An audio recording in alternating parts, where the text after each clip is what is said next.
Hello and welcome to the Big Van Book Club. My name is Rory, and you're watching Varietal Literature's YouTube page, which is just a home to a bunch of Vancouver writers. And what the Big Van Book Club is a book club for Vancouver writers, or at least celebrating Vancouver writers. And my name is Rory. I'm a Vancouver writer, and beside me here is Avalon Bourne, who is also a Vancouver writer. How are you doing tonight, Avalon? Not too bad. I am excited, very excited to talk about this book and this author. So looking forward to our discussion this evening. Yeah, and if you guys have missed it and you just happened to stumble on this video, which I don't know how that would have happened, but this is, we've been reading My Indian Summer by Joseph Kakwinokanasum. And if you have never heard of him, that's fair, because it is his first book. So off the top, I'll say, just as a disclaimer, not that I think it matters because this isn't a review, it's a book club, but Joe is a close and personal friend of mine. In fact, I am thanked in the acknowledgements. So I will wear my bias. Are you really? I am, if you read the back. Oh, cool. I will put my bias out there right away. And it also is a bit strange. I was just talking about this before we went live. There's parts of this book I've read in other contexts, because obviously that happens when you're a writer. You do little drafts of things and eventually work them together. So ever so often I'd be like reading this story and then I'd be like, oh, I remember this. But that said, I do genuinely like Joe's writing style. He's one of my favorite writers from the TWS.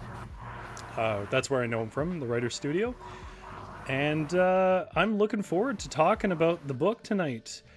And that's all we're going to do, basically. We're going to go chapter by chapter, starting from the prologue all the way up to chapter 6. And Avalon and I are going to discuss about stuff that we liked about it. And if you have read along, you don't have to have read to enjoy this show, but if you have read along, join in the live chat if you're watching this live. You need a YouTube account, unfortunately, but you click the little live chat button. And you can chat to us. There's a bit of a delay, so if you've never done it before. There's about a 1 minute delay between you typing a message and me seeing it. So just keep that in mind. But as you put stuff in there, we will respond to you because you guys are a part of the book club too. So off the top though, Avalon, to use that twice in 5 minutes, I'm a writer. I don't use cliches. I'm very creative and articulate. How are you liking the book so far? And I'll ask chat that as well, just as an overview without giving any spoilers away. How is everyone liking the book? Yeah, I'm really enjoying it. I just finished chapter 6 actually just shortly before we started this evening, and I'm really enjoying it. I'm finding it just super kind of easy read, really great flow to the narrative.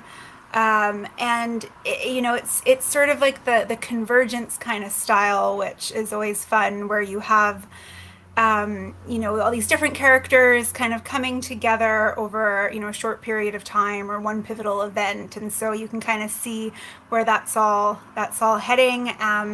Which I think is just a really great narrative structure to have for these sorts of coming of age, like pivotal moment type of stories. So yeah, really enjoying it so far, and looking forward to hearing what others think as well. Yeah, actually I'm going to agree with you there. One of the things that I do like about Joe's storytelling style is it's these, I likened it to Bukowski in the same way. It's this sort of understated, non-pretentious style of like, it's just an anecdote about, me collecting some bottles and a funny story that happened, but it's not. And like, as you follow along, you sort of accept it on that level, and that's entertaining enough.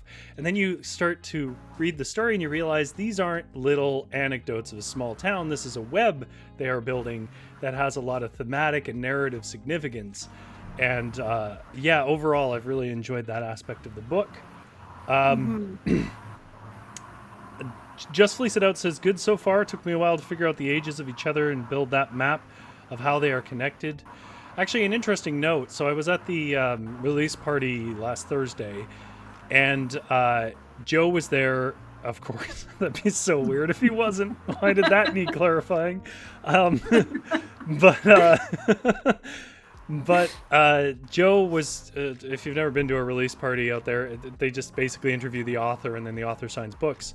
But Joe was talking about one of the editor's notes that he had to get and had to follow. Basically, was about the ages of the characters. That originally he had written them to be younger than they are in this book, and the editor's opinion was that nobody would believe that somebody that young would be that, productive and structured about their own survival and stuff, which is interesting because it took me back to a writing group we did when we were still with Kevin, and I brought in, I had a book I was writing that I didn't finish, called The Orphan, but in it was modeled around children of trauma, let's say.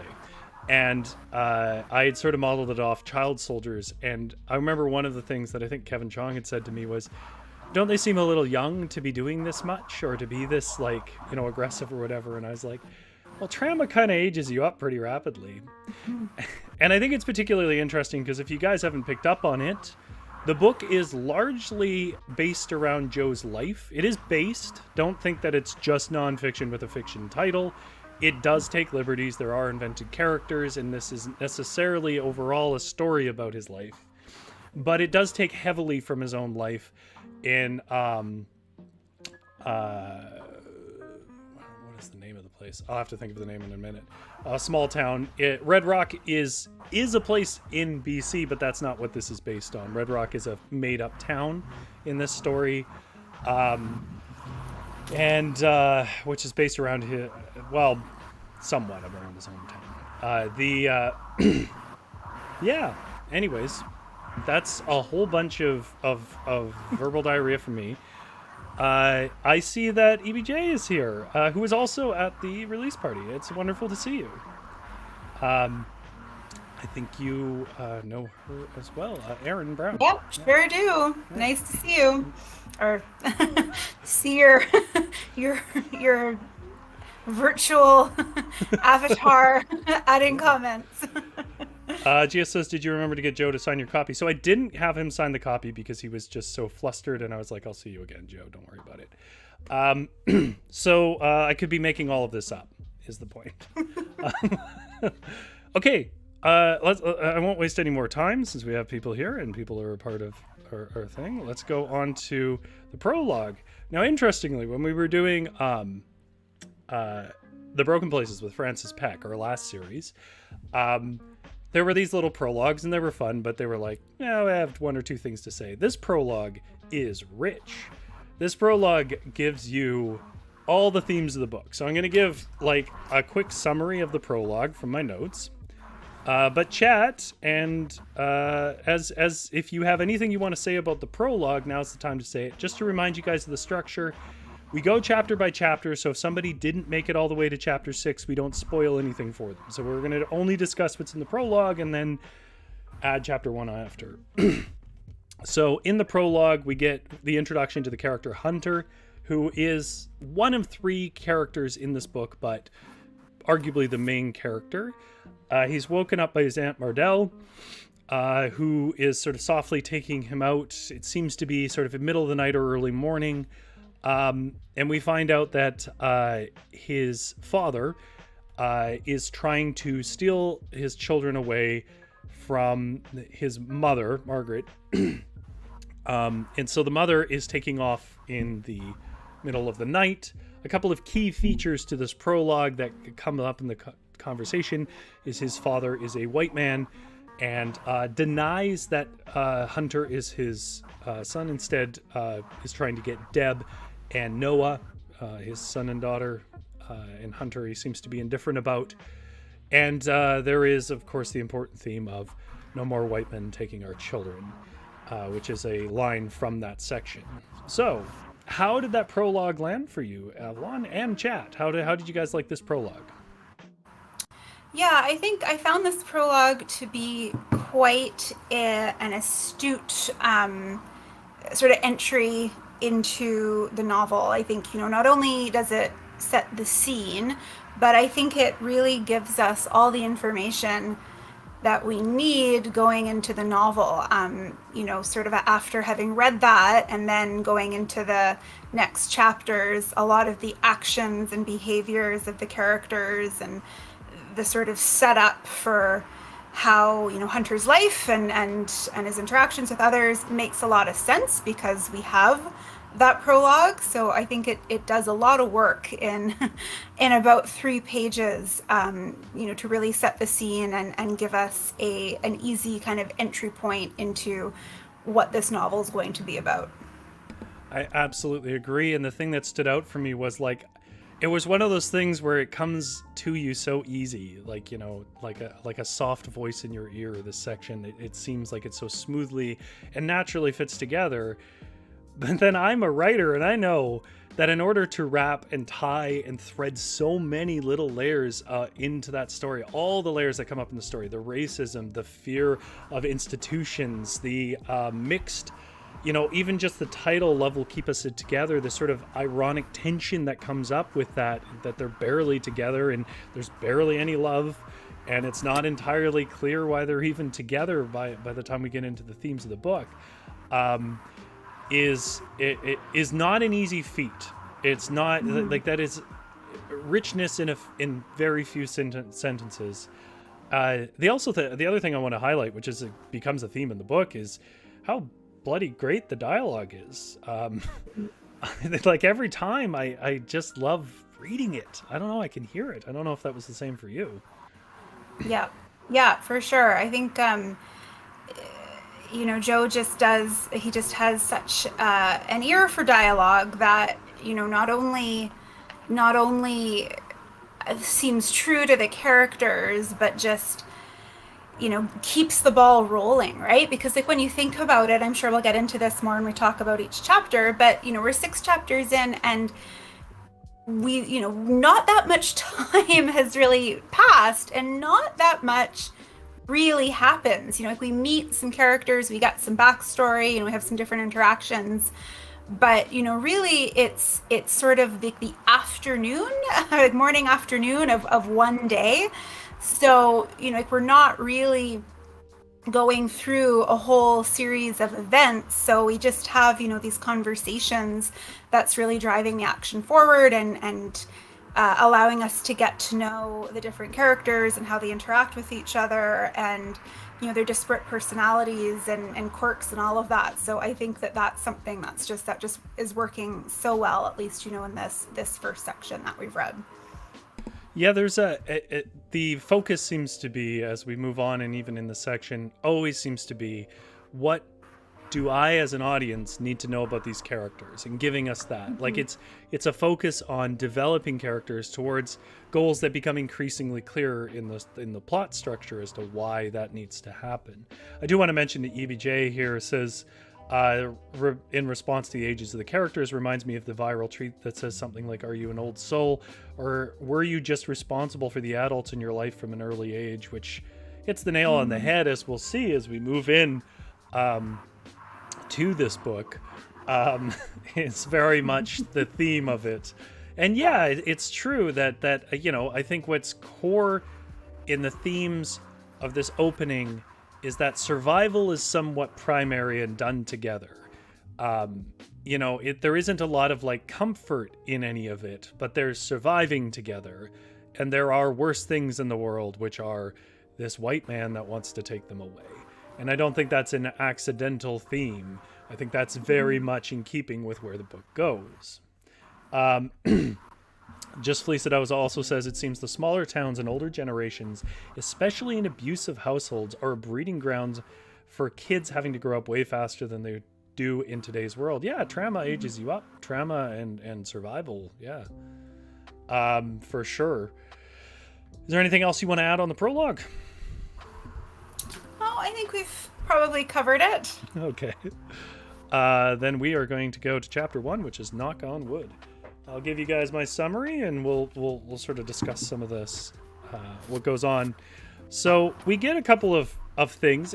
I will say one thing in these summaries: there's so many little details that do matter. It was a little hard to know what to summarize and not. But one thing that does become more important, that gets established early on, is that Hunter, who sleeps in the basement of his house, has this jar of money that he hides in his mattress. And that's a thing that's sort of dropped early, kind of a Chekhov's gun of a version that becomes more and more important later on. We also find out that his brother is verbally and physically abusive beyond reason, that the mom is simply missing. At this point, it's not too clear as to why, and that his sister isn't always around.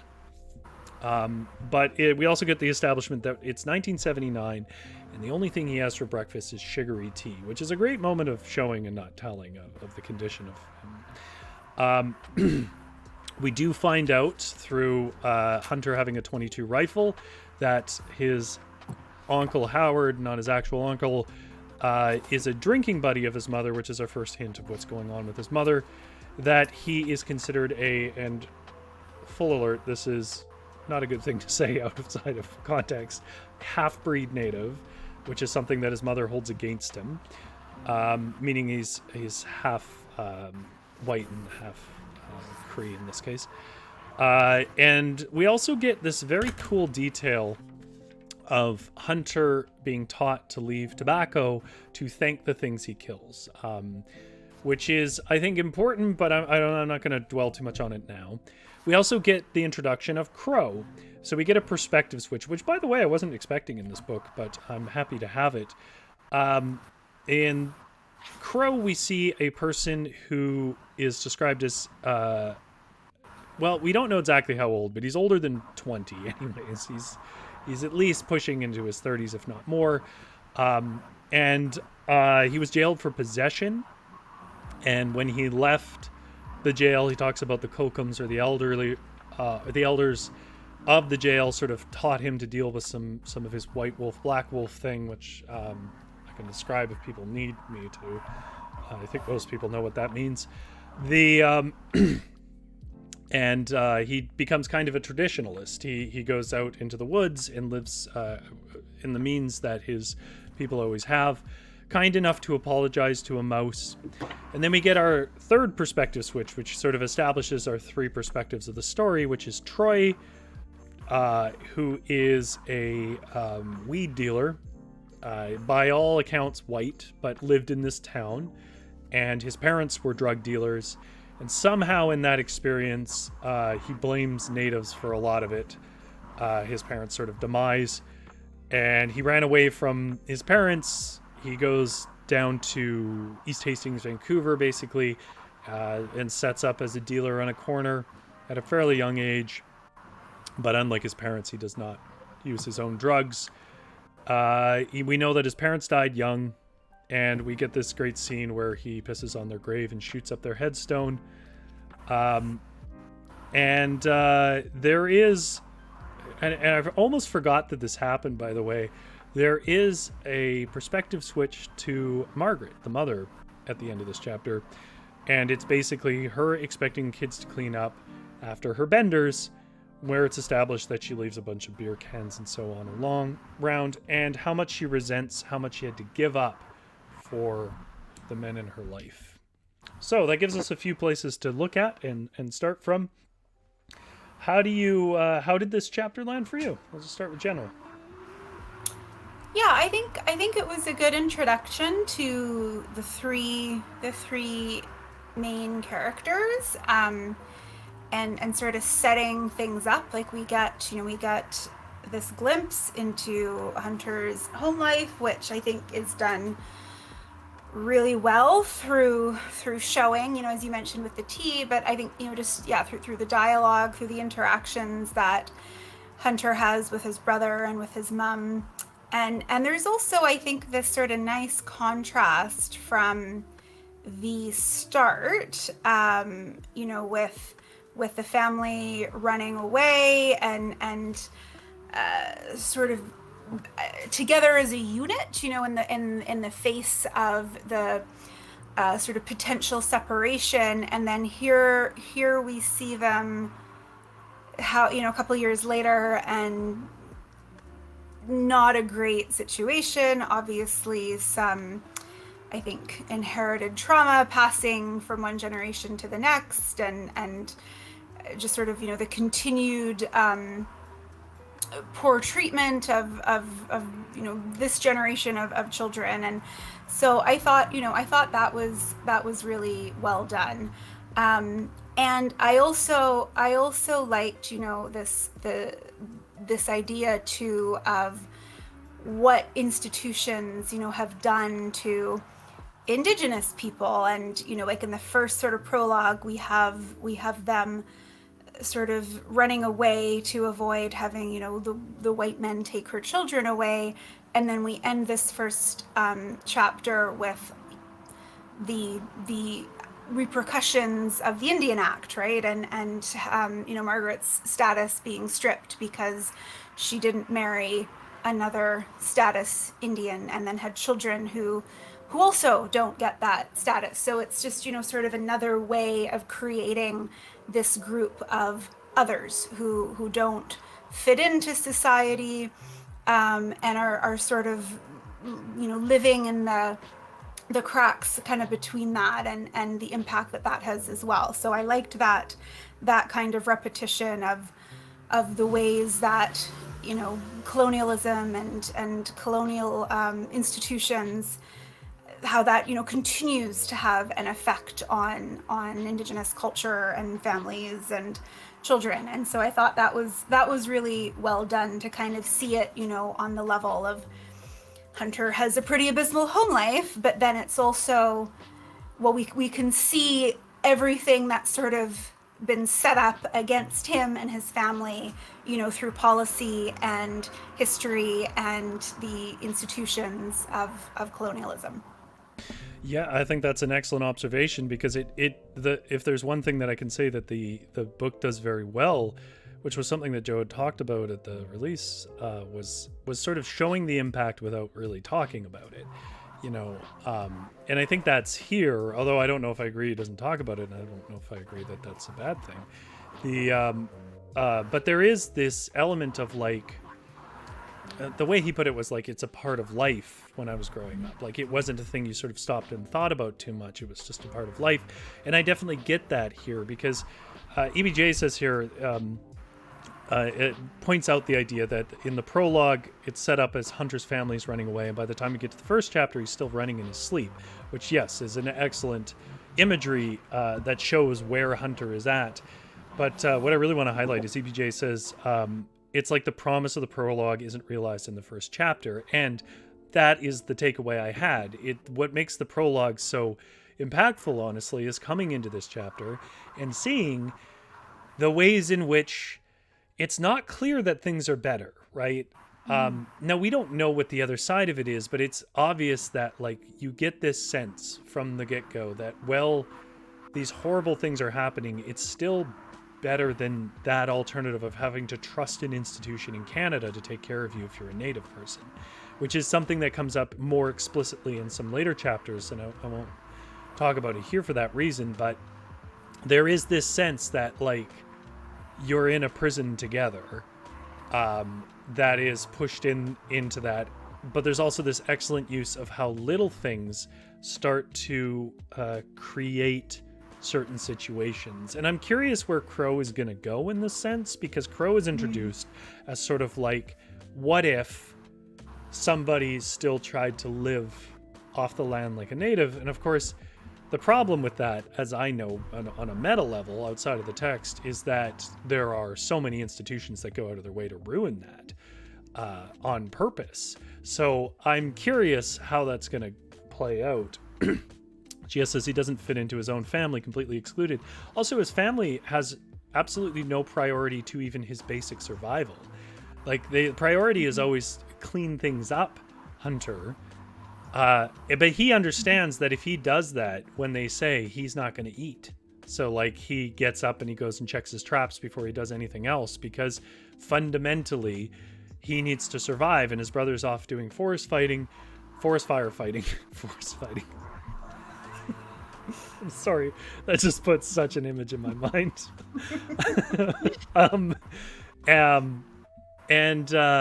His mother is just off drinking away welfare checks.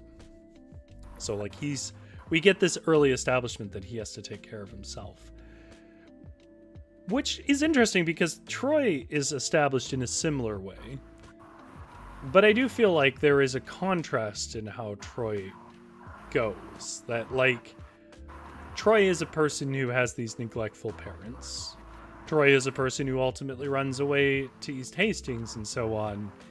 And I wouldn't say any strong contrast has been set up in this chapter, but I do think there's something meaningful about how Troy is doing pretty well for himself compared to, for example, Crow, who went to jail for possession of a small amount of weed, whereas Troy moves pounds of it into the community where people get arrested for possessing his weed, but he's doing fine.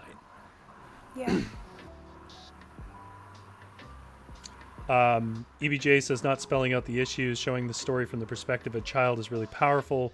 When you're young, your reality is normal. And I think it does a good job capturing that. I sort of felt like I'm looking at the ant farm, and ever so often I get these memories, like I'm from the perspective of an ant running through these trails, and ever so often I get these moments where, like, I remember that there's a big ant farm here.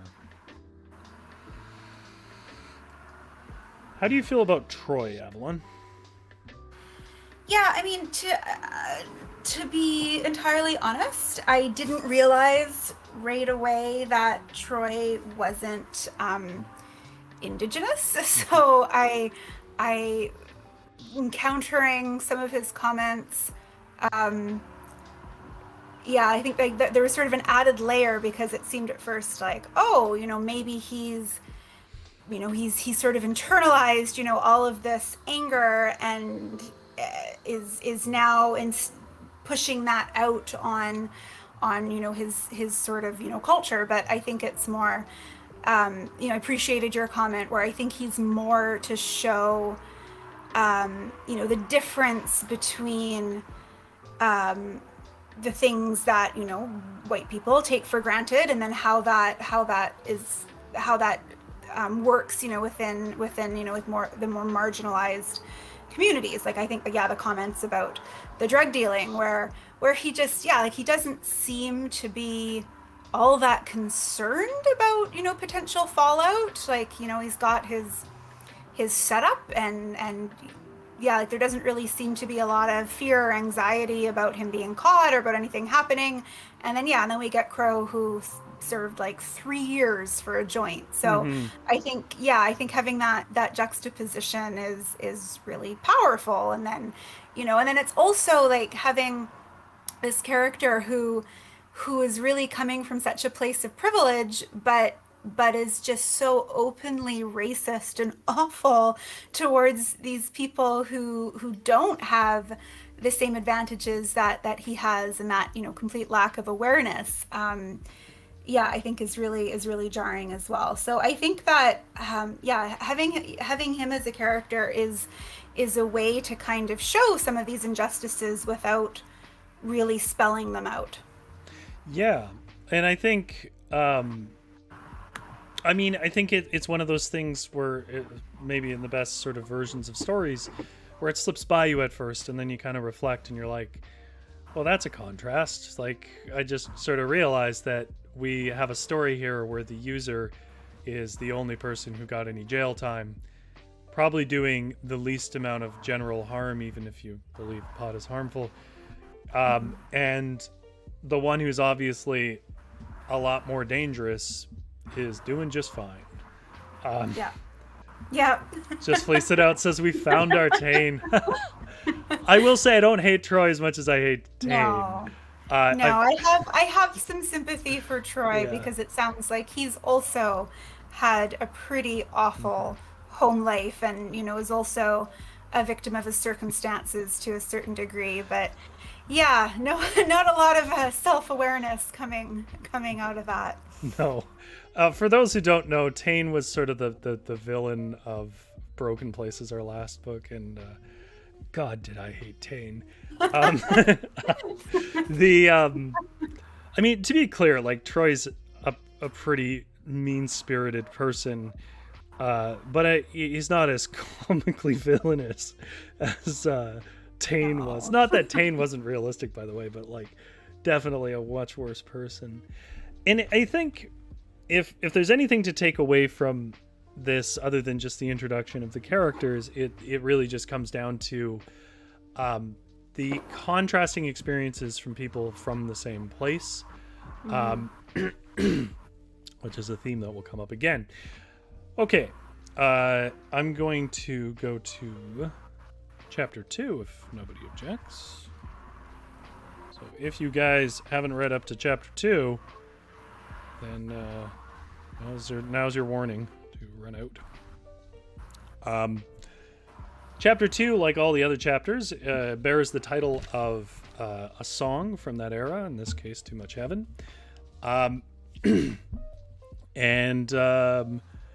In this, we get Hunter returning from his hunting trip in the morning. His brother Noah and Mom are out when he returns, so he cleans up a bit and then goes out to collect cans. He establishes the first sort of important detail for the plot, which is hay trucks are coming in to create this sort of rodeo setting for the Labor Day weekend. So we're coming into Labor Day weekend. We get a couple of details about the characters too. We get the fact that Crow was in a residential school. We get an excellent introduction of a couple of things, which is somebody swerves at Crow and tries to hit him with his car for a moment just for walking along the road. Pretty obviously, even though, it's not established right away, it's established a couple of pages later, but it's pretty obviously done because he's native. And I think it's a good expression of kind of what it is to be around a casually racist place all the time. How it's just constantly you're othered and so on. But of course, the person who almost hits him with a car is Troy. And Troy is up at the hotel. He has a girl he's proposing to, or has proposed to, I believe, at this point. And he's up here to make one last big sale that somehow is going to get him out of doing these crappy little round trips. And what he's selling is a large amount of weed, in part to some dealers in the area, and in part he's going to deal himself at this Labor Day weekend thing. So what we start to see is where the connections are forming on a structural level. So Troy briefly meets Hunter for a moment. We'll see Crow cross paths with Hunter as well. So we get the sense that we are occupying the same space and time as these three people. Hunter, so we get a switch back to Hunter, who stops in with Diane at the grocery store. No, at the bottle exchange, rather. Diane runs the bottle exchange, and I think also a grocery store, because he also establishes that Mrs. McDonald isn't in, and he's happy about that because he has bad interactions with her, which we find out more about later. We find out that the thing that's coming is called the Red Rock Rodeo. Crow comes to that same grocery store, cashes a bunch of checks, buys some basic groceries that he is planning to give to the Kokums, or the elders, in his reserve. And we get this great scene about Margaret beating the ever-loving hell out of a guy named Chuck, who was, as I understand it, a kind of partner or boyfriend who was a preening racist and very critical. And eventually she punched him so hard she broke his jaw and got a reputation of being a pretty tough lady. So we basically get, it's a short chapter. We get an introduction of the three characters. They're in the same town. We get some ideas about this generosity versus selfishness and casual racism. And we get a little bit more backstory about Margaret, who, on top of being a drunk, is obviously a violent and scary woman. So how did people feel about Chapter 2, Too Much Heaven? Well, I like this sort of pattern. I don't know. I don't know if 2 makes a pattern, but we've ended both Chapter 1 and Chapter 2 with this sort of little vignette of Margaret, where we get to know a little bit more about her, and I do appreciate this kind of fleshing out of this character, because she's obviously not a great mom, neglectful and violent and unkind, and not doing anything to protect or nurture her child. But we're also getting some reasons for that, and the things that have happened to her that have made her who she is. So I kind of appreciate this ending of these chapters with a little bit about Margaret, where we find out, that she's incredibly violent, but has this sort of self-preservation that kind of trumps everything else, and that it's probably why she's been able to survive as long as she has, because of this self-preservation instinct. So I think that's sort of done really well, but in a way where it's not trying to excuse her failings, but sort of just giving us a bit more context. So I really appreciate that. I'm also I like that we're kind of getting our pivotal event, right? I think it's Labor Day, there's all these festivities happening, and it's becoming, I think, a bit of a marker for the characters, where just think of all those bottles, after the after all the events. And then Troy's obviously going to try and sell all his weed over this weekend. So I'm really enjoying that. I am also really enjoying the Canadian spellings in this novel.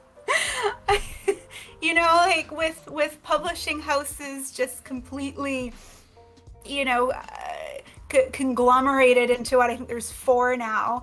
It is really rare to read a book that actually has Canadian spelling, so I really appreciate that. Thank you, Tidewater Press. But that's also something I noticed. Is that your Goodreads review? 5 stars out of 5 stars, Canadian spellings. Because of that you and labor.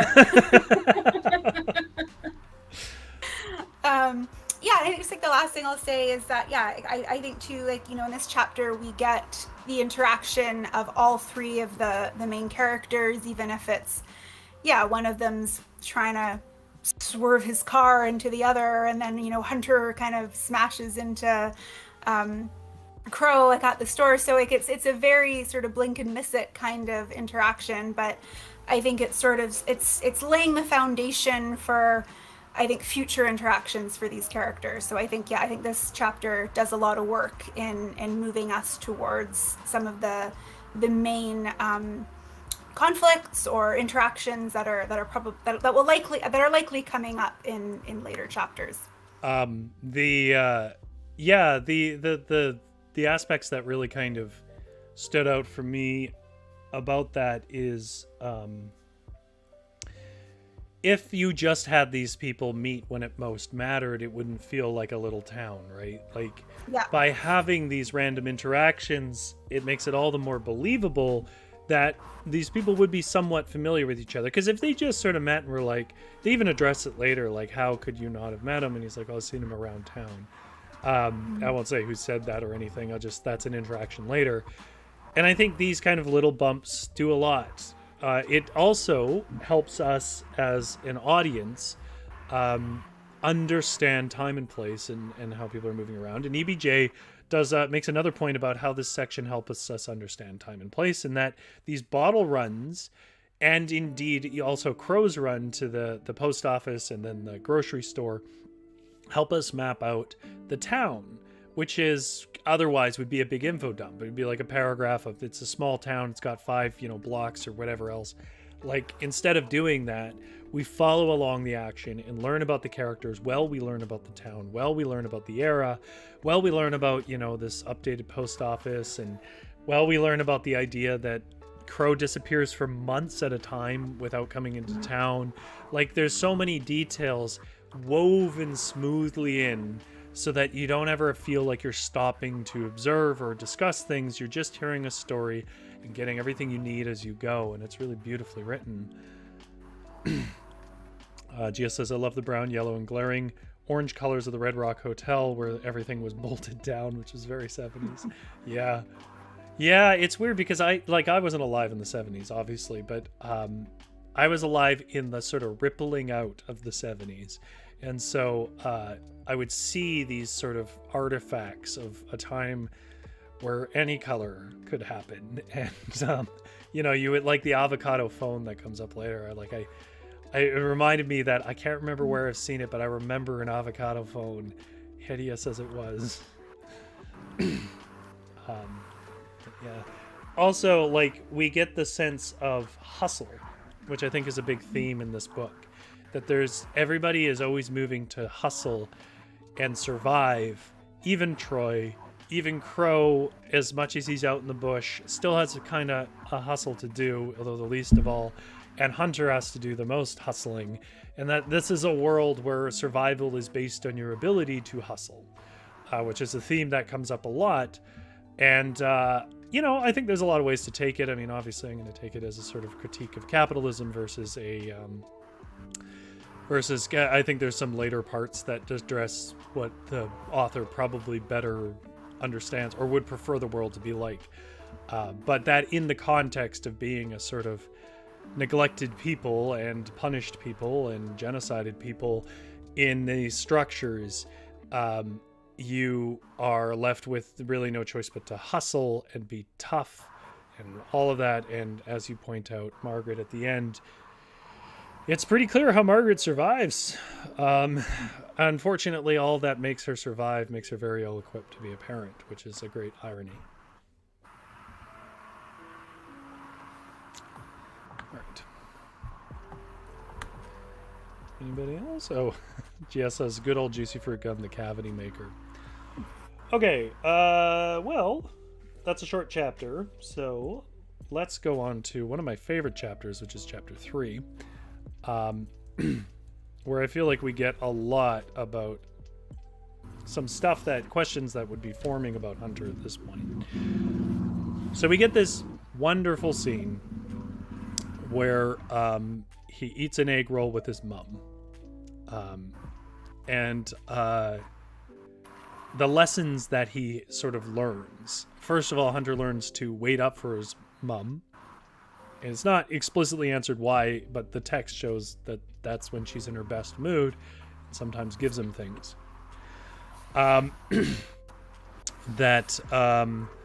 We first meet, I think this is the first time we meet Eric and Jacob. At least this is the first time we meet them in any detail, but I'm pretty sure it's the first time.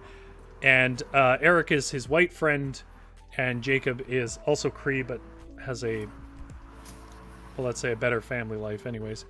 And they go through this little scenario where Jacob gets Eric to get his sisters to lend them money for Kool-Aid, because they're going to go sell Kool-Aid as a part of this hustle to make some money. So they go to the McDonald's, which is not like the fast food restaurant. It's the, grocery store. And this is where we learn about his abusive third grade teacher, Mrs. McDonald. The Kool-Aid doesn't sell, unsurprisingly, as all kids remember when they tried to do this. So they lose the money. And this wonderful story, which I've actually heard in other contexts, which is the sister has a party. Deb, I believe, has the party. Hunter's sister has a party. And while he's out on the street, he hears Margaret say that she's going to come home, the mother. And so he runs back and tells them, and they all run out, but they leave behind their shoes. And so he takes all these shoes downstairs to hide them from the mother. And then the party goers come to the window and he hustles them. 25 cents a pair, I'll find you your shoes.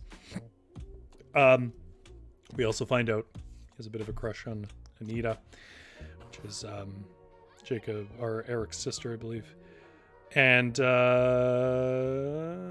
he also hustles his uncle at Crib. And his friend's father, I think it's Jacob's father, tells them to go and offer to do odd jobs And this is one of my favorite details in this chapter. They can't get anybody to pay them to like mow a lawn or something. And it's clear as a bell to me. This is a way of telling us the whole town's poor. That even old people who would definitely need that help can't afford it. There's no hustling much out of people that are already poor. We also get Hunter's conflict about taking any kind of charity, which is a theme that comes up repeatedly, and he finally goes and eats dinner at Jacob's after not eating for a few days. So, chapter 3, don't it make my brown eyes blue. How about that? Yeah, this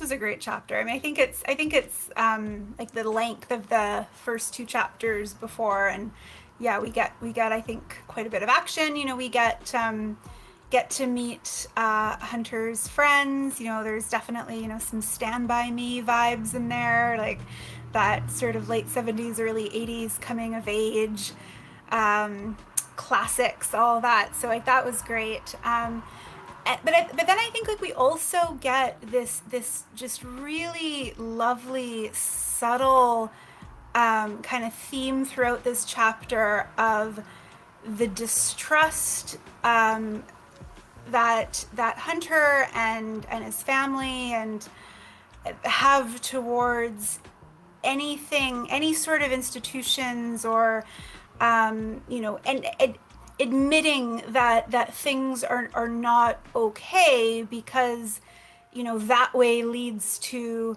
welfare office and child services and, you know, all of these things that, you know, I think, you know, you probably, the individuals are trying to come from a place of kindness and help and support, represent something that would probably be worse, or has the potential to be worse than how things are for Hunter right now.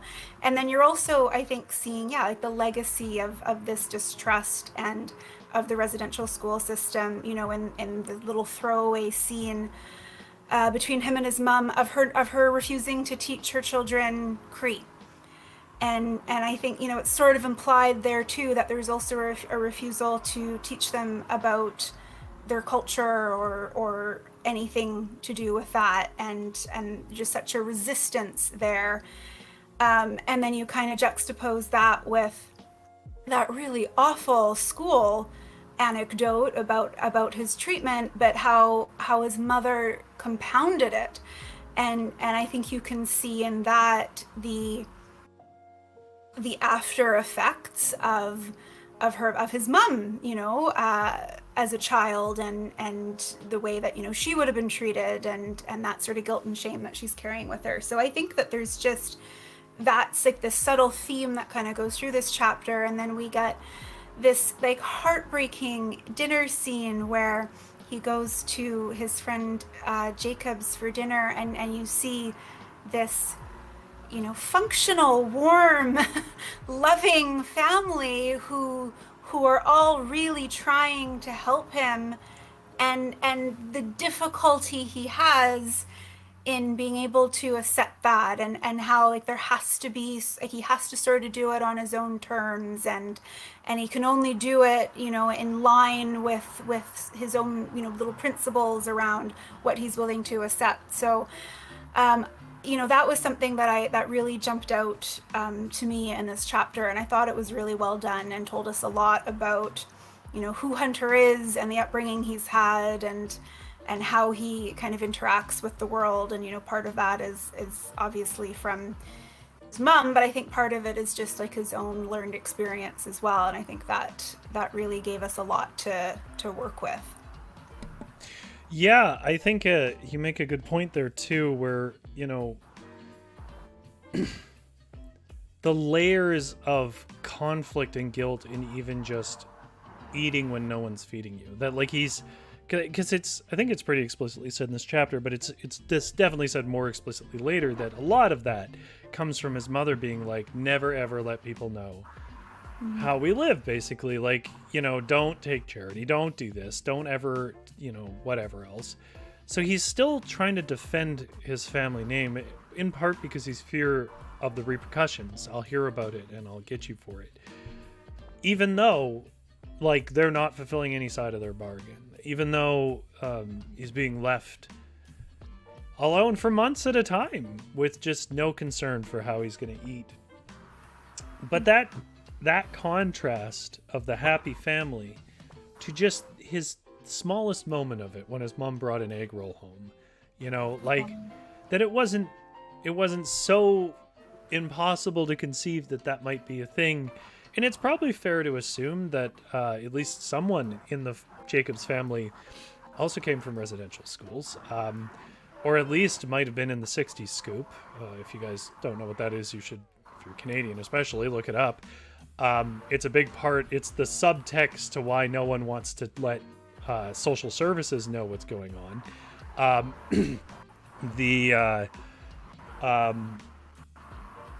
That like,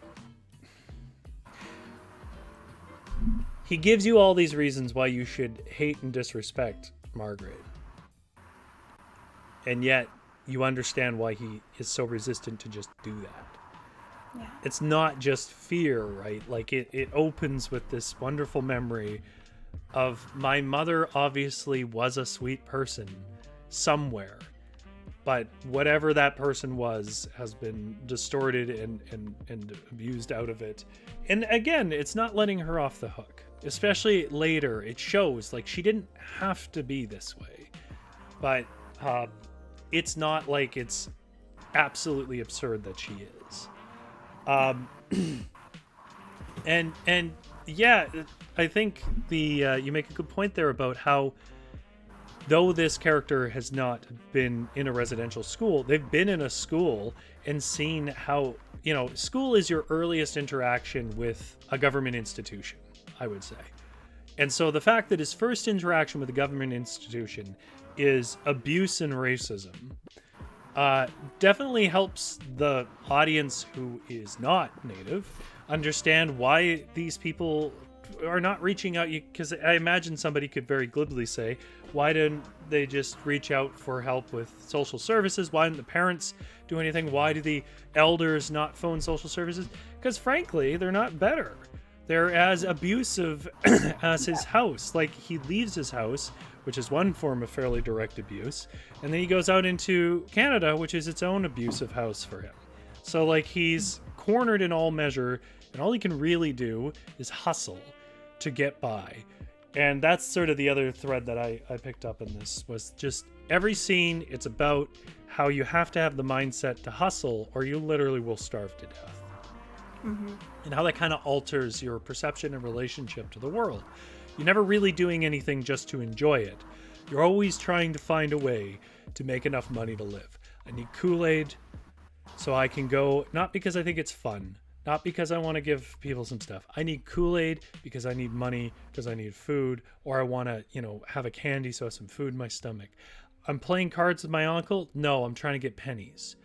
I'm, you know, the only place that he isn't is when he doesn't have to hustle, and then he's all uncomfortable about it because he basically was at the parent Jacob's house. Yeah. EBJ says, part of that era too, my dad about getting punished. Maybe I missed something here. Oh, I think that was about the reaction of his mom once he was with his report card from the school and he had to repeat a grade, and that, yeah, like, again, like, rather than his mother protecting him from this, you know, appalling treatment, he knows that things are going to be even worse at home. So I think that's definitely part of that era where, you know, you either had, I think, sort of trust in these institutions where, you know, if your children acted a certain way, they were bringing, you know, this shame on the family, and so there was, you know, that kind of punishment. Or, you know, I think in some ways too with this novel, it's, yeah, like that constant threat of government intervention into these people's lives that would just make it worse. And so, like, you know, yeah, not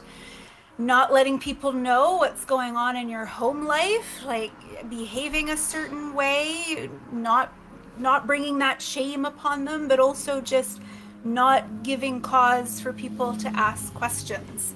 Um, I think is yeah, kind of like the subtext there too, right? So if you get in trouble at school, you're going to get more trouble at home because you're opening us up for the possibility of someone in charge, some institution wanting to take a closer look at what's going on here.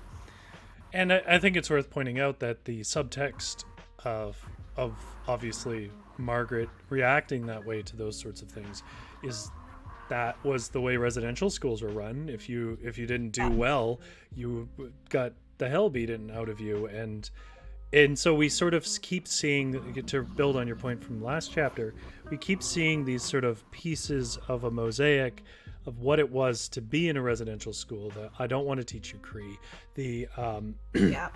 I'll beat the hell out of you if you fail, the everything needs to be clean, I'm not cleaning it. These are all sort of experiences that you will see echoed if you guys follow my recommendation and go read the Truth and Reconciliation reports. First 200 or so pages, you will see all of that there. So it's what we're seeing really, and I think is quite intentional on the part of the author here, is a woman who is in survival mode unless she's drunk. She can't turn it off. And most of her behavior is a reflection of a traumatic experience and just basically echoing these things that she was told so many times so forcibly she can't let them go. And in that, the book is very complex in its very few words, because like there's so much and there's so much humor in this section too. Oh yeah. It's funny and it's warm, and you get these loving relationships with these friends who can do nothing really to help him, and they he's resistant to their help. And I think one of the things that I think the author accomplishes, especially in this chapter and in so many others, is demonstrating how it's not just Troy's a racist, right? Like, it's not just about that.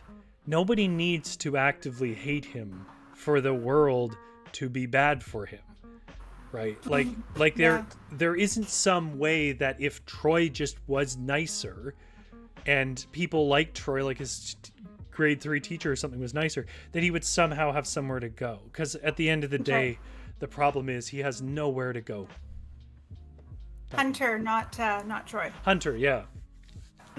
I'm bringing up Troy because Troy is sort of the resident individual racist, and I guess what I'm trying to say is the book does a good job of showing what it is to live in a systemically racist situation as opposed to just individually racist people. Yeah, I think that's a good point, because I think like Troy's not the problem, right? He's a symptom of the problem, and getting rid of Troy isn't really going to improve people's lives in any way, or right historic wrongs or any of that. I think it's he's sort of living within the circumstances of northern Canada in the late 1970s, where there wasn't any real societal problem with being racist and bigoted, and nothing would really happen to you. And that was a policy that was adopted by the administration of the province, by the institutions, like all of that. And I think it's just the way that his behavior is sort of woven into this story, like it's not really shocking, like it's not being played in a way like, oh, look at this guy, right? It's just like this was the reality for the these people in this community who happened to be Indigenous. So that was just something that they had to deal with on a regular basis, and it was it's just sort of a glimpse into the distrust there was for social services, for any kind of institution to come, make things better. Like that wasn't really a reality. And I also just wanted to point out EBJ's comment too. I've heard of people talking about how the punishment is worse at home in the hopes that it will scare kids into behaving so they don't attract notice from police social services. So yeah, I think that's definitely, probably part of Margaret's motivation for her behavior towards Hunter is that, any time he's kind of drawing attention to himself in that way, he's opening up the family, for exposure, and that's not a good thing. And she's obviously a victim of that as well.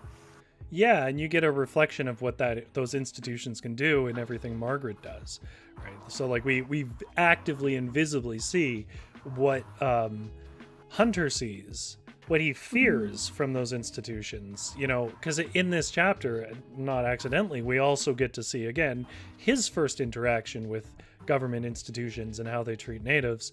And then you couple that with the fact that you see how his mother is this reflection of broken anger and self-hatred.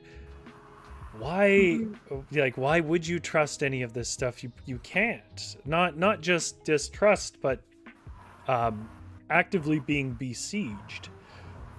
Well, it puts this huge burden on the children, as I think GS points out as well, right? So now here's Hunter, who is like 10 years old, when this is happening, and he's carrying the weight of these expectations, and of keeping these things secret, and of not really having any sort of safe haven, and that his only options are awful. Yeah. He's just choosing kind of the familiar one that protects the people that he still loves despite their shitty treatment of him.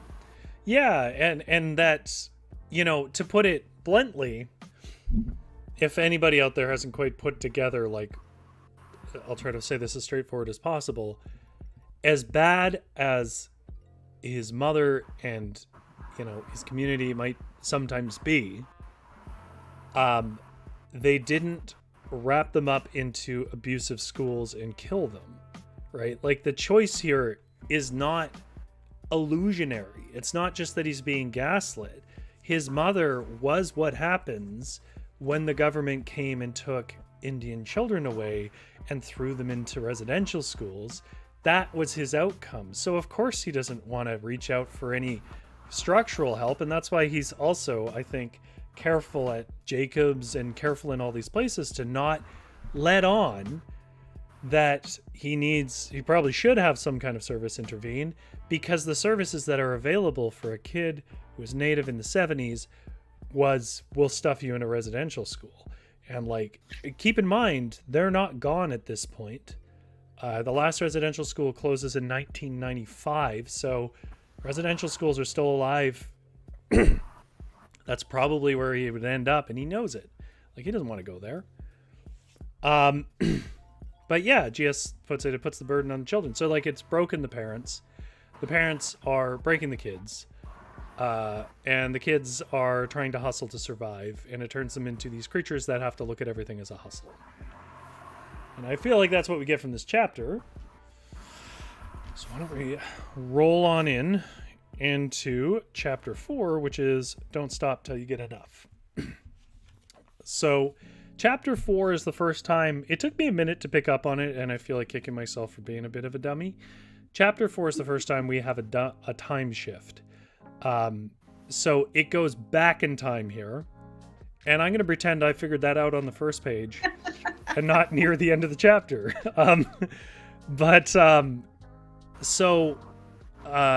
In chapter 4, we get the extent to how broken Margaret is, which was shocking to me. She's been gone for 2 months. She was on a 2-month bender. When she comes home, all she does is get in a fight with Deb, her daughter, and Hunter's sister, who is basically saying, we are basically out of groceries. We cannot cash welfare checks without you. our power's getting cut off. What are you doing about it? And Marge and them get into an actual physical fight. EBJ says, it's okay, I missed the time shift too. Okay. That makes me feel better. And then we get what was kind of a shocking turn for me. I didn't expect to see, so I don't know. I just didn't expect it, which is Deb is fleeing on a Greyhound, taking her money, leaving behind Hunter, and she feels terrible about it, but obviously she's been the main protector and fighter of her mother, and is reaching a point where she feels like she just can't.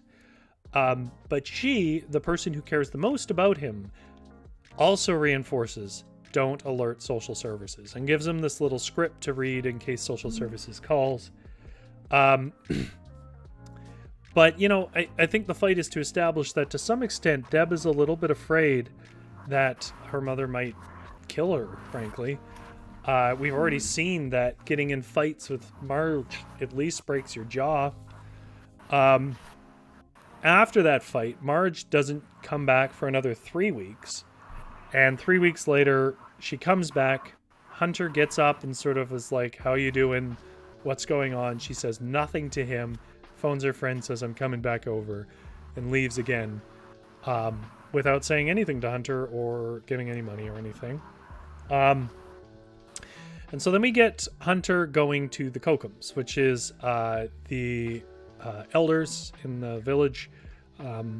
And we get Gladys, Maud, and Donna. I don't think I missed any. I think those are the three I have. And Gladys pities the mom. That's sort of her role in this conversation. Maud defends the brother.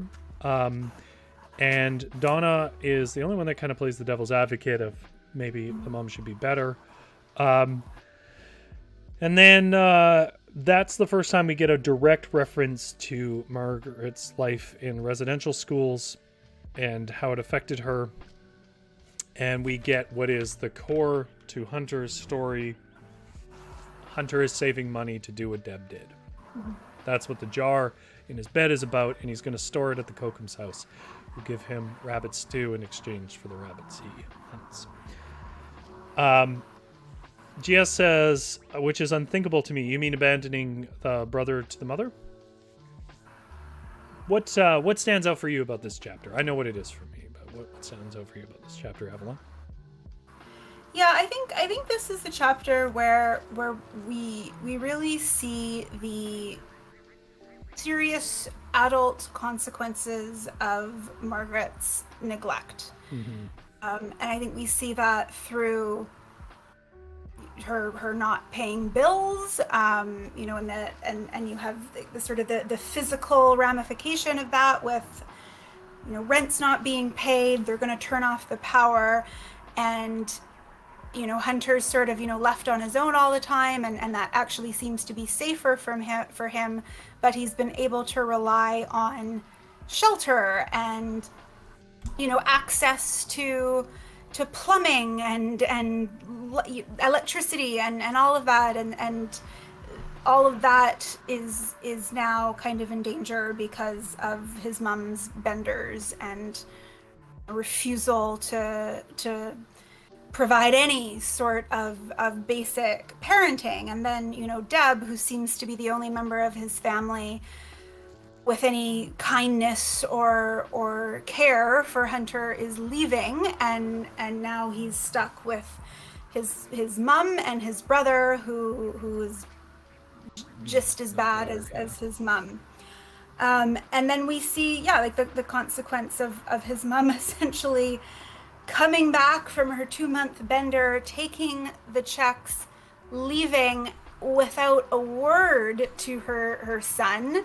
There's no food, no money, nothing, and just leaves him to it. And he's starving.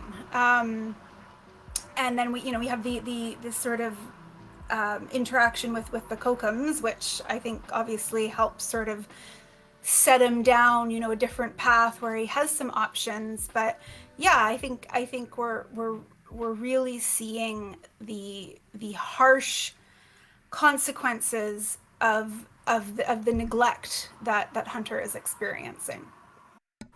I think EBJ says it very well. Everything starts to feel really dire in this chapter. Yeah, I was at the point where like finding out Deb is going was like terrified me. I was like, how you can't go, Deb. What are we gonna do? So then sorry, I was just adjusting something there. The GS says their defensive stance surprised me. No mother coming home and ignoring Hunter and immediately leaving. Now, I found this very interesting, and I really wanted to discuss this a bit because I think it's an interesting sort of challenge from the author to the reader. I'm going to kind of put this on cultural lines, which is, as a person who comes from, let's say, primarily a Scottish background, for example, Scottish Norwegian, hideous bit of Swampy Cree, but mostly Scottish Norwegian. As a person who came from that background, there's a kind of punishment nature to how, like, if you're going to say someone's doing something wrong, it's usually like they deserve punishment, right? That is, I don't know about you, Avalon, but that's sort of the mindset that I was raised under, which is, you know, somebody's a jerk or somebody's this, they deserve to get a slap, they deserve whatever else. And the Kokums introduced this idea of like, maybe that's not very productive. Like, it's not particularly productive for Hunter to want to like hurt his mom, because he needs to heal, and you can't heal if you don't forgive. If you don't know that, by the way, good luck with therapy. But that is a fact of psychology, unfortunately. But they also know that like it's not without reason that to some extent, if you're, you know, there's no rule that says having a child means you're going to be prepared to deal with that child. And she's been specifically put in a situation where she's not prepared to deal with anything. And she's tried to survive her best and probably was a bit optimistic at times about what she could do. And like, what is she supposed to do now? There's no one on her side either. Her own kids aren't on her side, frankly, for good reason, but nonetheless. And I think it's a different view of like, how do you want to look at humanity? Do you want to look at it as a series of punishments not yet dealt out, or things that need healing, right? And healing can only come out of a certain amount of empathy and accountability. So, I mean, I think it was an interesting, because it clashed with me at first. I was like, screw this woman, she's terrible. But like, I did sort of pause and think of like, where is that coming from? Is that the old imperialist in me from my great ancestors, right? How about you? How does that resonate with you, Avalon? I mean, I think that there's some important commentary that we get from the elders, you know, and I think, you know, first off, there's a difference between forgiveness and forgetting, right? You know, I think forgive and forget kind of goes together, but I don't think they necessarily need to. I think that you can forgive someone but not forget things that they did that required that forgiveness. And I read this article, I cannot remember what it was or who wrote it, and I wish I did because it really resonated with me, but it was sort of this whole idea around the biological imperative of grudge holding. Which, yeah, you don't need to explain why you were reading it. I got it. Now I have justification. But it was really about like the reason that we hold grudges is it's our body's way of reminding us of the harm that other people have done to us. And so I think it sort of fits into this whole thing where you can, again, like you can have forgiveness and you can have understanding of, you know, the actions of others and why they behave in a certain way, but you cannot forget who those people really are, you know, and what they're capable of. And I think what we're being told again and again about Margaret is that she is a survivor and she has survived terrible things. Yeah. But you know, the qualities that make someone a survivor generally are not qualities that make them a great parent. And I think that's, what we're seeing here is the way that she's led her life, where she's still alive and she's, protected herself and all of that.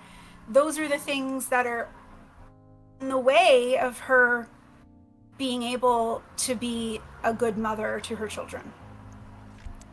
Yeah, it's sort of a conflicting experience, right? Because I do feel like it's the book going kind of twofold, going, I bet you're judging her right now. Mm-hmm. How would you do? Yeah. Like, who says you would be so much better off? Because what she did wasn't like lived a wild life and now that wild life is there. What she did was adapt to a lifestyle that kept her alive. And the kind, warm-hearted, sweet, gentle people were not gonna last very long in a residential school setting. No, they weren't. I mean, we have mass graves to prove it. Like, it was genuinely life or death a lot of the time, to be tough as nails. And the question is, like, what do you really expect of the animal, of a human that goes out of its way to try and survive in the situations it's in, and then gets dumped into a situation that is contrary to everything you know? Like, are you going to relearn your entire life? I mean, I guess you can, but you certainly can't do it quick. No, and I think like there's almost like there's like this two-pronged sort of weaponization of what it means to be a parent and care for your children, right? Because I think like for women, there's always that danger in having children, because it inhibits your ability to protect yourself, because you are going to protect your children over yourself, and you have to make decisions about the protection of your children when looking into the past. It was generally easier for men to kind of pick up and leave, right, than it would be for women. So there's that. But then, like there's also, going through residential schools, and the characteristics that you need to display are to survive that are now inhibiting your ability to care for your children, and now all of that trauma and all of those those horrible things that happened to that generation now get passed on to the next. So it's incredibly insidious, and you see the results of that with Margaret, where all of these defenses that she's developed to survive, she's unable to let go of, and her children are bearing the brunt of that. Yeah, I mean, I don't want to remove any sympathy for the children. I mean, obviously that's going to be most of it going forward, but I think it is really interesting and a super original and insightful moment for the book to take the risky step this early on, after seeing such horrible neglect and whatever else, to kind of call you out as an audience that's probably predominantly white, and say, like, who the hell are you anyways? Like, can you raise 3 children as it is now, let alone with your entire mind broken? And also, I think I should point out that addiction has a trait, because basically what addiction is when you're using something outside of yourself to cope with things you can't cope with internally. And internal coping mechanisms is kind of the marker of emotional maturity.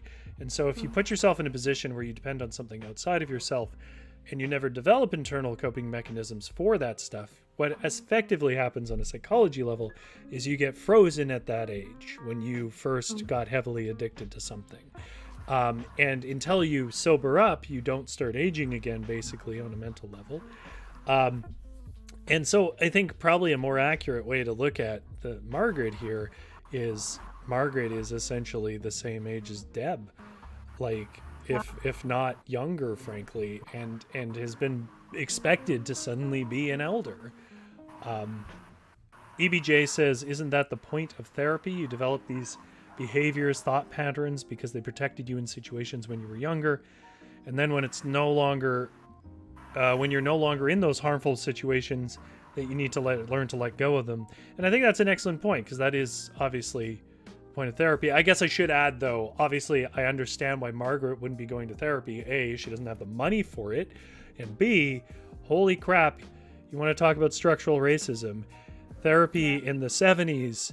Oh, so yeah, it's 1979. Yeah. It's still not good, but my lord, you're going to find some old white dude who's not going to understand residential schools and is going to say you're being melodramatic and you need to get over these Probably going to sexually harass you. Yeah, that's right. Might get you committed. Yeah. Yeah. I mean, I don't think anybody in the chat is doing that, but I do want, because a lot of us, I'm assuming, are millennials, where we've had a lot more emotional language available to us and a lot more therapy being normalized. That was not the case in 1979. If you're millennial, young or younger, just let that go. That wasn't the way things were, even close. But I love this chapter, and I feel like I've only talked pieces of it, but I love this chapter and the last one, because there's just so many little beautiful moments that you can understand why Hunter kind of hangs on the way he does to the things he does. All right, well, chapter 5 is the first time we encounter Hunter's goal sort of in action. As I mentioned before, he has decided that he's sort of at the advice of Deb. He is trying to fill the jar and leave. And then we get this scene where Crow, who we hadn't seen for a little while here, brings the Kokums his furs from his trap lines and so on. But he also gives them the groceries he was buying earlier in the book. And they trade with him for, I think, some shoelaces for his moccasins and maybe some other stuff, those groceries. And in this scene, we discover that the Kokums have effectively asked Crow to bring them groceries because they want to give Hunter groceries in exchange for his rabbits, which in Hunter's mind is the fair exchange. I think it's kind of implied that they don't need him to do any of this. They just know he won't take charity, and they know he needs food. And so I think the scene is basically establishing that they are giving him a way to feel like he's providing for himself when he doesn't necessarily need to do that. They would just give him groceries. At this point, they mentioned that Crow's mother was from, Hunter's mother was from Crow's area, which is, by the way, sort of code for you were probably in the same residential schools, at which point apparently she was, and apparently she was quite tough. And he realizes that that's her daughter, that's his son, her son, my God. And that Crow was in school, is apparently a little bit older, but that his mother is kind of a broken mess, and so they try to help take care of him, and he brings in he's their source for rabbit. And so Crow and Hunter talk basically in Western's terms, pagan thoughts and beliefs about the cycles of nature and so on. I know pagan isn't the right word here, but that would be the contextual word here. Nature-based understandings of the world. And then we get Troy doing a bit of a drug deal where it's established that he likes disco, which I know Joe well enough to know that that's just a villain trait for him. He gets a burger and sells some weed to a cowboy and says more racist stuff. This chapter is called Money, Money, Money. How do you feel about this interaction with the Kokums and Crow? Yeah, I mean, I really liked this chapter and the establishment of the importance of community. and that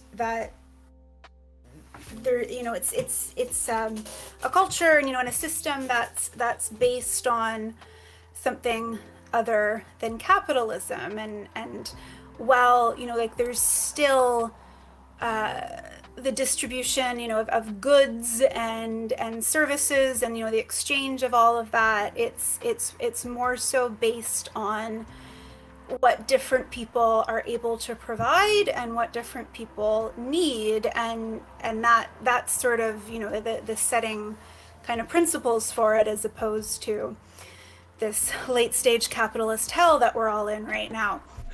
I So laugh, but it's not funny. no. So I really, yeah, like I really enjoyed that, where you have Crow, who is um, respecting the elders and making sure that they're taken care of, and then you have the elders finding a way to be able to provide food to Hunter without it being charity, and where he feels like he's providing something, and then you're starting to see, I think, the beginnings of maybe Crow stepping up to the plate a little bit and thinking like, what is my obligation to this community as well, and so I thought that was really really well done in this chapter, because it was done through dialogue, like there's no explanatory text No. text really. It's just these interactions, and they're telling us so much about this worldview and the people's place within it, and how they all work together, and so like that. Yeah, I thought it's just so well done, right? Like It's there's so just rarely no. preachy too. Yeah, yeah, and it's done well. Like it doesn't feel like, oh, like, all right, like we're gonna have this conversation, and really, I'm just gonna talk at you for 3 paragraphs because I need to get this information out there. Like it Yeah, feels, yeah, it feels like a genuine conversation. So that feels like a I personal really, attack. I really enjoyed that. I was just saying that feels like a personal attack, but I'm joking. Yeah. Um, are you saying something you would like to get off your Rory. chest, Avalon? I told you it's hard to integrate that information. Um, no, this is a joke. The no, I completely agree with you. When I read things like, I'm gonna kind of call this as a part of like the late stage beat style writing.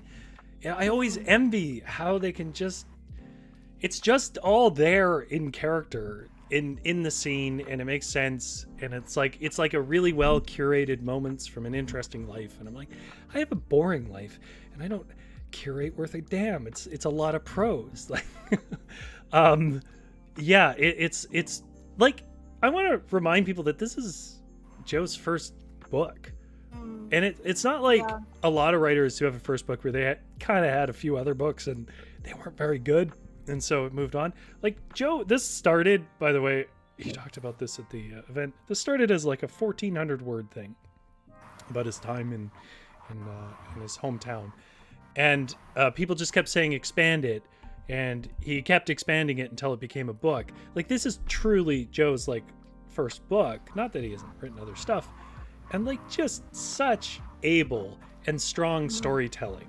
Like there is no wasted words. There's no character where I'm like, who is that talking? Like every voice is clear. It's a bit much. Like you could be a little worse and make me feel better. Yeah. Why do you have to be Yeah, so and good? I think that's like one of Joe's really great strengths. And I've had the opportunity to hear him read at a few different times, and hear some of his short stories, and it's just, yeah, it's all very much grounded in just good storytelling, right? That you're that a good story doesn't need to have all sorts of flash and light in it, right? It just needs to be told in a compelling way, and hopefully have some compelling characters in it. And I think, yeah, like again, like in terms of the timeline, like we're like afternoon of day one, like we Yeah, haven't we haven't got very far, but yet we already know so much about Hunter and his family and like the dynamics of this town, and now we're learning about the dynamics of, you know, the indigenous community there, and like we have so much information, but it hasn't, you know, it hasn't been a slog, right? No. It's been told to us in a very organic, natural way where, yeah, of course, like these are conversations Yeah. that they would have, Yeah. and you know, we're able to, yeah, come out of that, with just so much information, without, yeah, just like walls of text. Yeah. Yeah. Again, like, you know, ease off. All right. I like Hint, my hint. walls. No, I'm kidding. Just so everybody knows, this is a bit. At no point has Avalon ever given me trouble for writing too much. No. I just feel like I Bit write more. too much. Yeah, that's right. That's the main thing that I hear. So Just Fleece It Out says something. It is a bit of an aside, but it was a thought that I had as well. His weed prices, though, are absolutely insane. Were they actually that high in small Yeah. towns during the 70s? No wonder he's making the trip back to the town. In Like, 70s like, dollars, $600 for 2 ounces. like that's more than it was like when I was in high school. Yeah, I think I could get cocaine for less than that today.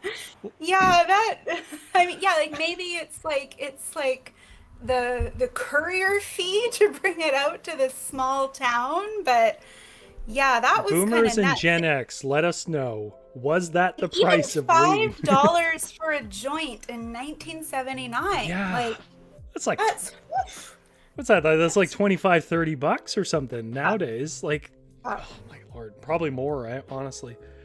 Uh, it Just Fleece It Out says, isn't that like I think it's more than 1,000 an ounce, yeah, isn't it? It's a lot. it's It's a very lot of expensive. money. To be clear, by the way, an ounce is a lot of weed. I want to be Yes. clear. This is Weed Talk with Rory and Avalon.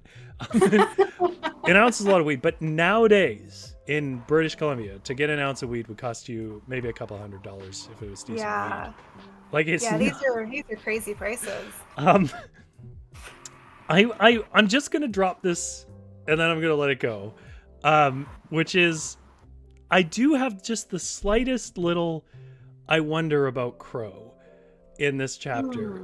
And it's based on probably nothing, but I did have this thought of like, okay, he's seen Hunter around town. He's never really talked to him before. But then when he finds out that Hunter is basically a vulnerable kid, he takes him out for ice cream. And I gotta be honest, it felt a little groomery, and it made me wonder if maybe that was an aspect of this. So I don't know. I'm just saying his sudden interest in kindness and investment. I wondered. I want Crow to be who I think he is, but I am starting to wonder if maybe that's a groomer moment. I mean, I didn't get that. I did sort of see his interest coincided with him finding out who his mom was, which Yeah, we that's get true. into. Yeah, we get into a little bit more in chapter 6. But yeah, because we have that whole, like the whole conversation with the elders, and they're talking about Margaret, and then yeah, we get the indication that Crow and Margaret have some sort of shared history, and you know, at least know of each other, and like that, and then there was sort of like his interest in Hunter, so I went down that path. I guess it Just Fleece It Out says it's fishy. I think we all sort of felt like something's a little off about Crow. I don't know. Like, I'm perfectly happy if Crow is just like a positive example of how I you certainly can hope rise above so. it. But I also know that that's a reality in those towns and even in residential areas. Indian reservations. I mean to say, that was a thing that exists as it does anywhere else. So I just wondered, like, ice cream seemed very specific, and the interest was very focused all of a sudden. Anyways, it was a thought that I had. We'll see how it pans out. The Just Fleece It Out says, apologies for the derail. There's no derail. It's a book club. We talk about what we want to talk about. All of us had our minds blown at $600 for 2 ounces of weed in 1979.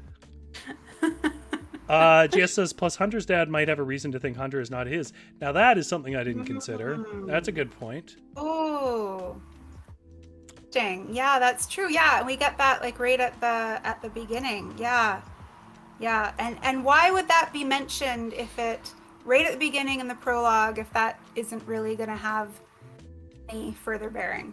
I imagine it's to establish that he feels unwanted in his own family, but I he's didn't. an outsider. Yeah. But that's a good point. Now I'm all interested. Which is why we should move on to chapter 6, which is a shorter chapter and blends well. It's called Hot Child in the City.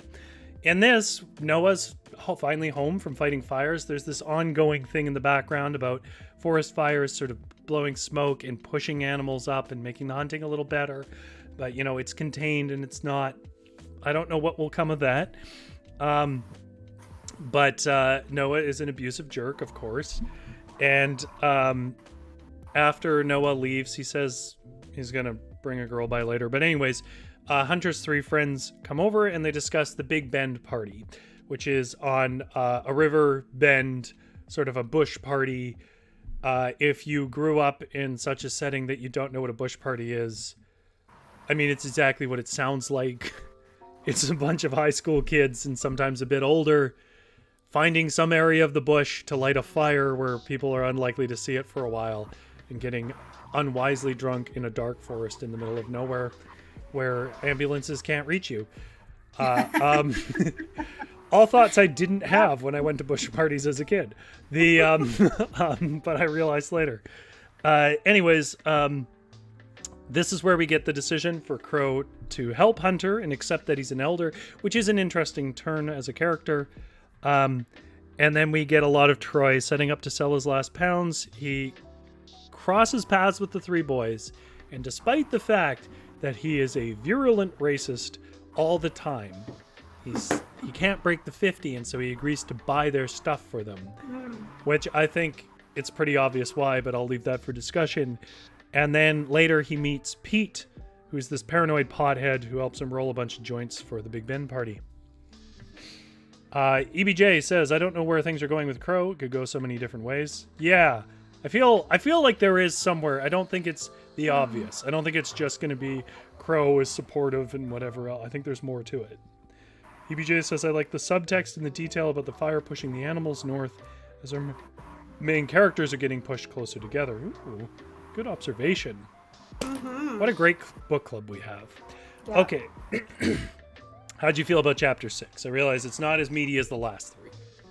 Yeah, no, I think this felt like really like, a staging of the scene chapter, right? Like if this was a movie, it would be, all the characters are like getting ready for the big party, right? And it's like the gearing up for the main event kind of thing. So I think things are going to happen at this party that's coming up, for each of the characters. Yeah, and I think like we sort of get that information about Crow, where what he's telling us is that he's looking to kind of step up and take on this role in the community.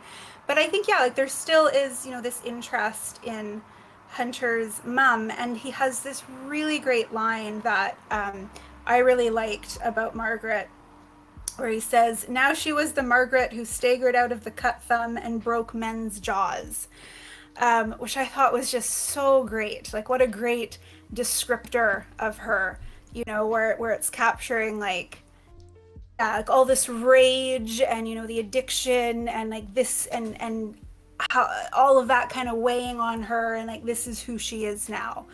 I really like that comment. And then we also had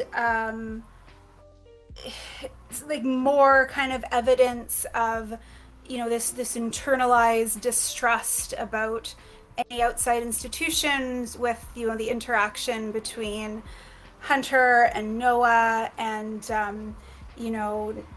where did you get this? Like, are you out there going for handouts? Are you telling people mom's a drunk? Like, again, like just this sharing of inside information. So we got that again.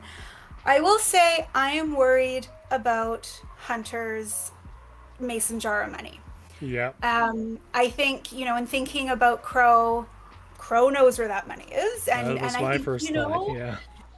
they've sort of gone out of the way to kind of show that like Crow isn't really into worldly possessions and he's kind of living off the grid and all of that, but he still knows where it is. Hmm. Then we get the comments from Noah about like, how'd you get that? Bottles, that doesn't make enough money. So yeah, I'm worried about Hunter and his ticket out of town. I think there's a couple little seeds being planted, that it might not be a clear cut escape plan for him. Isn't it strange how no matter how much I write stories, no matter how many stories I read, no matter how much I understand that conflict and disappointment are necessary for compelling narratives, how much in my heart of hearts I believe that every book is going to go exactly the way I hope it is. Yeah. Like that I it's just want it all be... to work out. So yeah, that he's just gonna keep the rest of this book is gonna be him getting rabbits, making enough money, and just getting on a bus and driving away. That's the whole book. Nothing bad else will happen, but of course not. As GS says, tension is building, and also, hey, credit to the author here for taking what could be like if you tried to say in text in exposition, Big Ben party is a big deal, it wouldn't have the impact. But for the last 100 pages, it's been woven and built into like where it's like the big event, and you're like, my God, I cannot wait to hear about what's going to happen at this party. Right? Yeah, parties are battle scenes. Like it's just That's true. Like you get everyone together. You get an inflush of new characters. Like there's new interactions. Like you get all these different streams of information. Like who knows what could happen. So yeah, I think the stage is being set in such a way that we're excited. It's compelling. Like I finished chapter 6 and I actually was like, okay, I'm not going to read chapter 7 because I'm going to confuse it all in my head and then say, give some sort of spoiler. But it was tough putting down the book. I wanted to keep reading. I wanted to find out what happened next. So yeah, absolute kudos to the author for being able to build that, mounting, intrigue and what's going to happen with this party. I just, as a fun little note for people, Cut Thumb, the name of the pub here, is a reference to Joe's hometown, which is Puscapi? Oh, okay. Yeah, Puscapi, yeah. Yeah, which is the French word for cut thumb, which is a reference to the native chief that was there who had a cut thumb from a hunting accident. So, I mean, that's just a fun little reference that, tune into Big Van Book Club. You get those insider tips, like this absolutely meaningless nonsense factoid. But EBJ says, I'm worried about Crow knowing about the money too. It's funny that I felt very clever for noticing that, and everyone else did too. I'm not as smart as I think I am. But I did think, like, there's got to be a reason why he knows it's here. I don't know, Crow. You talk yourself up as a man of peace and all that, but I don't know about you. Watch him be the hero of the whole book, and I'm just a paranoid weirdo. But EBJ also says, oh yeah, he's not getting out of town that easily, but I want him to. I know, right? Like when Deb left, I'm like, just go. Just get on the train. That's right. Go. Just jump on the back of the Greyhound. Yeah. How could you do worse? There's more than half the book left. Yeah, well, that's the half the book where he also defeats all of racism and everyone's happy. Builds a great life for himself. Yeah. Yeah. That's where this is going, right? Finds a non-racist therapist. GS says, did Hunter stop giving his money to ladies for safekeeping? No, what he does is he keeps it in a jar in his mattress until he can go to the ladies. Yeah. He doesn't go and see them every day. So that was the only sort of part I think that might be confusing. And I'm totally with you. I don't know, how's everyone else? Was it hard to stop at chapter 6? Did you stop at chapter 6? You know what actually has been hard is I don't know the ins and outs of this whole book. To be honest, Joe wasn't over the last year and a bit that he's been writing it, would tell me bits and pieces here and there, but he never gave the whole thing away. to his credit. I think I give everything away when I talk to my writer friends. But I do know some aspects of it, though. So it's been very hard for me to keep my mouth shut about stuff. Other than that, we get the longest time with Troy, and we get what I think is probably not surprising. I don't know about other people. I will say I kind of knew this was coming partially from a conversation a few months ago with Joe, which is obviously Troy is going to try and recruit Hunter and his friends to help move drugs. I think that's what the scene of him, I think he saw 3 kids. He knows from living there that Native kids are often without their parents and running around the streets, not being well observed. He knows that this is a potential to help him move what he already feels like is too much product, but he could make a lot of money at this party. So I think he's buying their groceries as a like, hey, I'm cool. And that's why he says, like, I'm in the hotel, come by and see me. I feel like what he's trying to set up is go and deal drugs for me. Oh, interesting. I didn't get that. I thought he was just trying to impress Diane. Oh, maybe. Because I also thought his comment about the hotel was made to Diane. Oh. Because he was like being kind of a creeper with her, and maybe I misunderstood it. I thought he was saying that to the kids.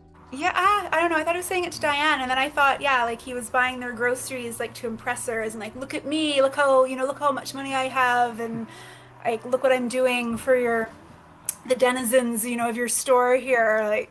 So that was my takeaway. But yeah, I could also see like he's gonna need some help. Yeah.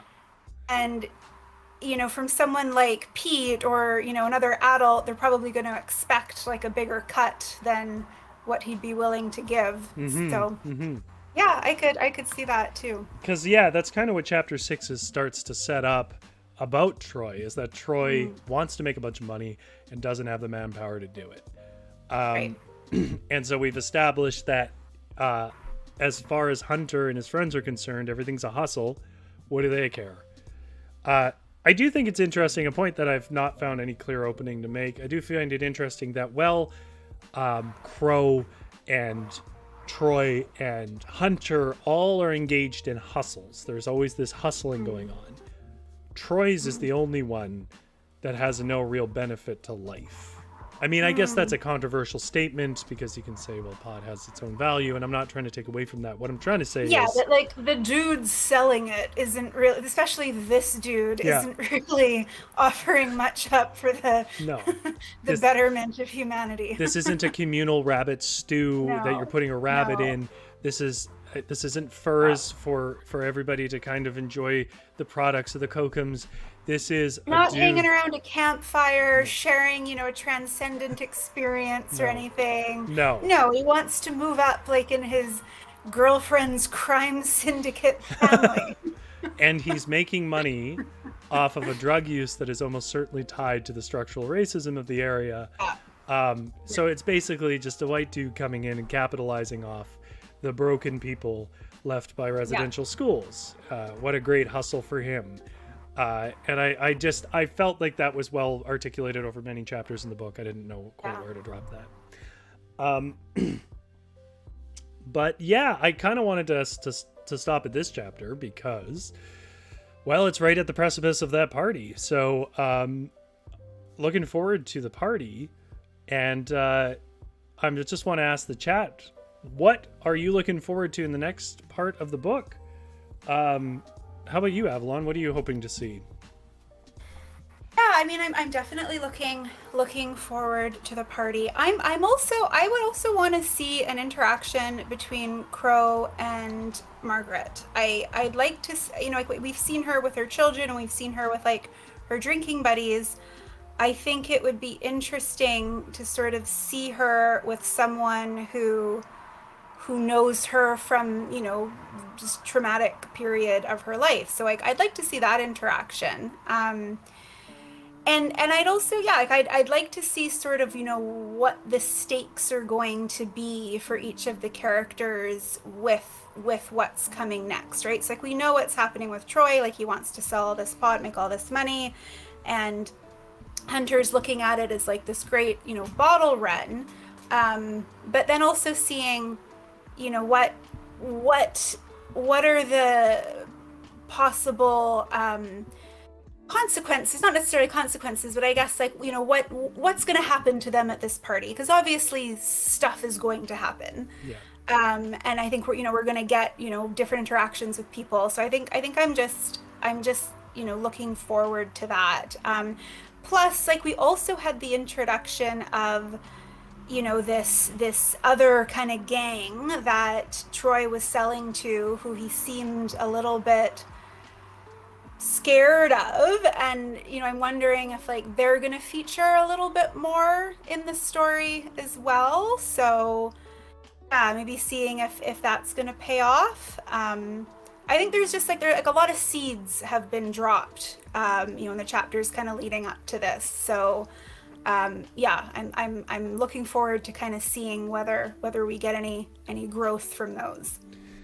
I think I agree with you. I mean, good shout on Crow and Margaret. I am definitely curious about what that would look like. The other thing that I guess I'm curious about is where his interactions with his friends are going, because I don't expect them to have like huge character arcs or something, but if they are involved in, I mean, I'm fairly convinced what will eventually be drug dealing.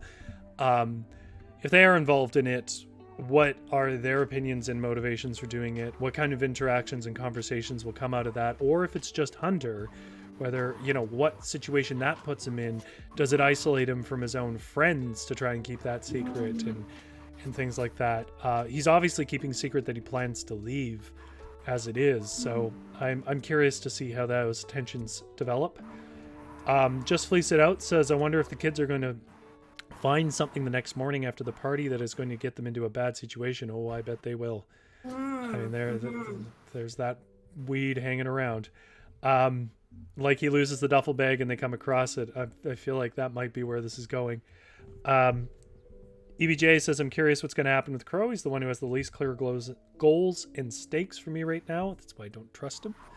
And Just Fleece It Out says, who knows, he might have to be the one who sweeps in and saves the kids from trouble. I feel like he's more complex than that. That might be true enough, but I feel like he's more complex. On the whole, damn good book so far. Yeah, absolutely. Cannot wait. So for those who weren't here or didn't watch my, by the way, greatly edited video announcing this, we're doing this over 2 weeks, which means basically go finish the book. But if you want some specifics, it's chapter 7 to the epilogue. Next Wednesday at 6:30, we're going to discuss the second half of the book. That felt like the right split for this book.